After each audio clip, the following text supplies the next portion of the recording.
आमची जमीन चालली आहे, जाऊ देत. आमच्या नोकऱ्या चालल्या, जाऊ देत. शेतकरी आत्महत्या करतोय, करू देत. आमच्याकडे खूप माणसं आहेत. लोकल मधनं चेंगराचेंगरी करत रस्ते कुठे प्लॅटफॉर्म वरती पडला, आतमध्ये रुळावरती पडला, मेला, काही नाही. एक एवढीशी बातमी येते, मेला, चुकचुक करणार, सोडून दे.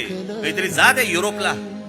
ज्यांनी पहिलं महायुद्ध पाहिलं, ज्यांनी दुसरं महायुद्ध पाहिलं, ज्यांचा प्रत्येक घरामधला एक माणूस मेलेला आहे, प्रत्येक घरामधला एक माणूस मेलेला आहे, त्यांना माणसांची किंमत माहितीये. आम्हाला माणसांची किंमतच माहित नाहीये. आम्हाला स्वातंत्र्य फुकटात मिळालं, आणि आम्हाला स्वातंत्र्य फुकटात मिळालं, त्याच्यामुळे आम्हाला लोकशाहीची किंमतच नाहीये. लोकशाहीची किंमत नाहीये, त्याच्यामुळे आम्हाला निवडणुकीची किंमत नाहीये. निवडणुकीची किंमत नाहीये, त्याच्यामुळे आमच्याकडे निवडून कोण आलाय, किंमतच नाहीये. आई वडिलांनी जन्म दिलाय म्हणून जगायचं, हे जर समजा तुमचं कर्तव्य असेल तर असल्या लोकांचं नेतृत्व राज ठाकरेला नाही करायचं, मला नाही करायचं.